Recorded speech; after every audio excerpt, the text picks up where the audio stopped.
Stock cruise के एक और वीडियो में आपका स्वागत करता हूं। दोस्तों, फार्मा और हॉस्पिटैलिटी सेक्टर को इग्नोर करके कभी ना कोई इन्वेस्टिंग पोर्टफोलियो बन सकती है, ना कोई ट्रेड और ना इन्वेस्टमेंट के से हटाया जा सकता है इन्वेस्टमेंट साइकोलॉजी से। फार्मा एक एवरग्रीन सेक्टर रहा है और दुनिया जब तक बनी है, जब से रहेगा तब तक फार्मा और मेडिसिन और इसकी ज़रूरत पड़ती रहेगी। 3-4 दिनों से कुछ फार्मा सेक्टर के कुछ कुछ कंपनियों में बहुत ज़्यादा तेज़ी देखी जा रही है। कुछ हालांकि आप देखेंगे 99% फार्मा स्टॉक जो है गिरे ही हुए हैं, चाहे हॉस्पिटैलिटी सेक्टर के हो या प्योर दवा बनाने वाली कंपनी हो। उसी में से एक कंपनी है अरबिंदो फार्मा। ये डे फ्रेम का चार्ट लगा के रखा हूँ। इसके साथ में 3-4 कंपनियों के बारे में हम लोग और डिस्कस करेंगे और उनका चार्ट को समझने की कोशिश करेंगे। इनमें से 2 कंपनियां आज ऑलरेडी अपना 200 डेज की ईएमए मूविंग के ऊपर जाकर क्लोज दिया और पिछले कुछ दिन से अंदर तेजी बना हुआ था।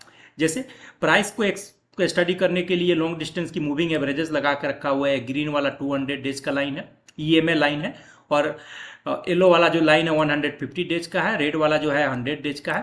प्राइस के स्टैंड को चेक करने के लिए हमने आरएसआई भी लगा कर रखा हुआ है। तो अरबिंदो फार्मा में केस क्या जनरेट हो रहा है कि आरएसआई जो है 72 पर पहुंच गया है। 72 की जो कि बहुत अच्छी स्ट्रेंथ है, ठीक है, बहुत अच्छा स्ट्रेंथ है। और आपका प्राइस का देखेंगे तो फरवरी महीने में इसने लो लगाया था अपना 400 का। 400 लो लगाने के बाद इसने कंसोलिडेट किया, अपने ऑल प्रीवियस हाई को इसने ब्रेक किया, फिर वापस इसी के ऊपर रिटेस्ट लिया, इसी को रिटेस्ट बोलते हैं। और वहां से सक्सेसफुली इसने पिछले कुछ दिनों में अपने सबसे पहले 100 डेज की मूविंग एवरेजेस को क्रॉस किया, फिर वहां से सक्सेसफुली 150 डेज की मूविंग एवरेजेस को क्रॉस किया। और आज फाइनली दोस्तों, आज फाइनली इसने, मैं थोड़ा सा आपको जूम करके दिखाना चाहूंगा, ये देखिए, आज फाइनली इसने, ठीक है, यहां से प्रीवियस ब्रेकआउट करके रिटेस्ट लिया, यहां पर अपने आप को कंसोलिडेट किया।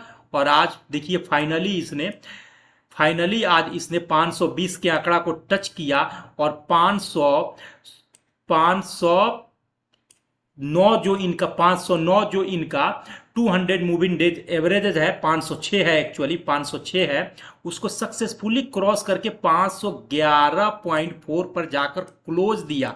ये इस स्टॉक के अंदर तेजी को डेमोन्स्ट्रेट करता है, जिसको आप प्ले कर सकते हैं दोस्तों। स्विंग ट्रेड के लिए एक बेहतरीन अपॉर्चुनिटी है, यहीं पर एंट्री लीजिए, ठीक है। आप यहां पर अपना एसएल लगा सकते हैं, एसएल लगा के लिए बन सकते हैं, क्योंकि 200 डेज के पास आकर सस्टेन कर रहा है और ये बहुत अच्छी स्ट्रेंथ है। आरएसआई भी ऐसा शो कर रहा है और प्राइस एक्शन देख रहे हैं किस तरह से अपर अप बनाते जा रहा है। तो अरबिंदो फार्मा पर आने वाले वक्त में नज़र बनाए रख सकते हैं। आप अपना अपॉर्चुनिटी सर्च कर सकते हैं इन्वेस्ट करने का और ट्रेड करने का। दूसरा जो इन्वेस्टमेंट है, दूसरा जो स्टॉक है दोस्तों, वो है विजया डायग्नोस्टिक्स। आप देख सकते हैं कि आज ही के दिन इसने लॉन्ग बुलिश कैंडल बनाते हुए 460 के आंकड़ा को टच किया और प्रीवियस लगभग 2.5 महीना के जितने भी 2.5 महीना का कंसोलिडेशन था, इन सब को एक ही साथ में उसने, एक ही कैंडल में उसने अपने आप को कवर कर लिया। और आज इसके अंदर लगभग 12 से 13% की तेजी देखी गई। अब देखिए कि इसने लो बनाया था, लो की जो कि 352 को है, इस टाइम को लो बनाया था। उसके बाद से इसने अपने आप को अपसाइड मोमेंट लिया, फिर आकर कंसोलिडेट किया, इस प्राइस को नीचे फिर फर्दर इसने ब्रेकआउट नहीं किया, 380 के से नीचे नहीं गया। और आज के दिन लॉन्ग बुलिश कैंडल बनाते हुए एक ही साथ में ये 2.5 महीना के कैंडल को कवर कर लिया, ठीक है। 100 डेज की मूविंग एवरेजेस को क्रॉस किया, 150 डेज की मूविंग एवरेजेस को क्रॉस किया, 200 डेज की मूविंग एवरेजेस के ऊपर जाकर क्लोज आउट दिया है दोस्तों।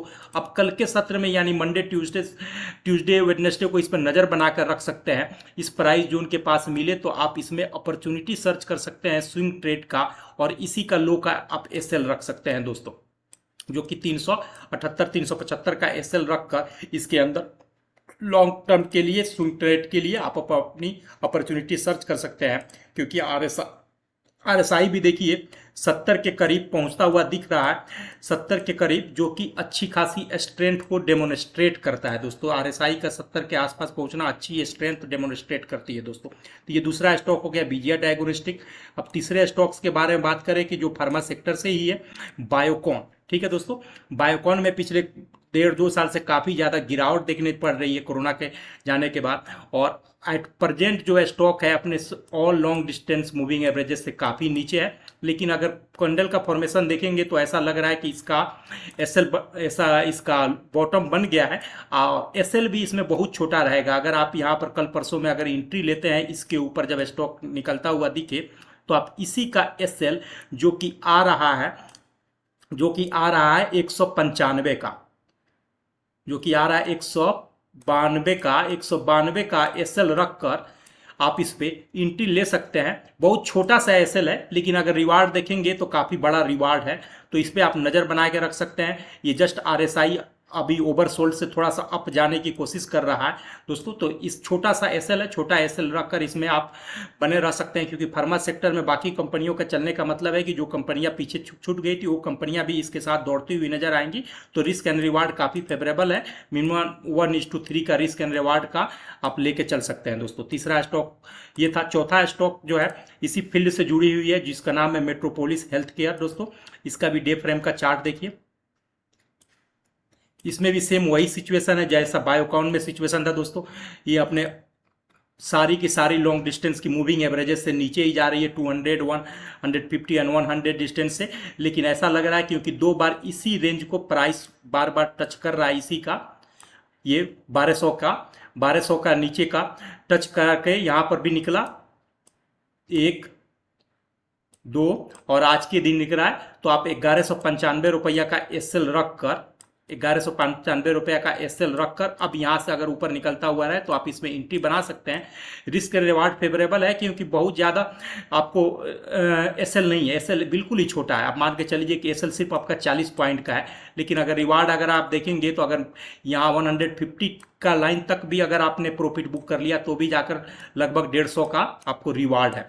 तो 1:3 का इसमें भी रिवार्ड रिस्क एंड रिवार्ड कब लेकर चल सकते हैं, क्योंकि फार्मा सेक्टर में तेजी आने का उम्मीद है जैसा दिख रहा है, और जैसा कोरोना के बढ़ते हुए न्यूज़ भी आजकल आने लग गए हैं दिल्ली में, तो वो भी एक फेवरेबल मोमेंट होगा इसके लिए। और आरएसआई देखेंगे तो 40 के ऊपर जाता हुआ दिख रहा है आरएसआई का जिस तरह से फॉर्मेशन है, तो बढ़ते हुए ऊपर दिख सकते हैं दोस्तों। तो अपना रिस्क एंड रिवार्ड सोचकर आप इसमें एंट्री ले सकते हैं दोस्तों। ये वीडियो पसंद आए तो प्लीज़ मेरे चैनल को लाइक कीजिए, सब्सक्राइब कीजिए, अपने दोस्तों के साथ शेयर कीजिए। कोई क्वेश्चन हो तो कमेंट बॉक्स में क्वेश्चन कीजिए, मैं उसको रिप्लाई देने की कोशिश करूंगा। थैंक यू, शुभ रात्रि।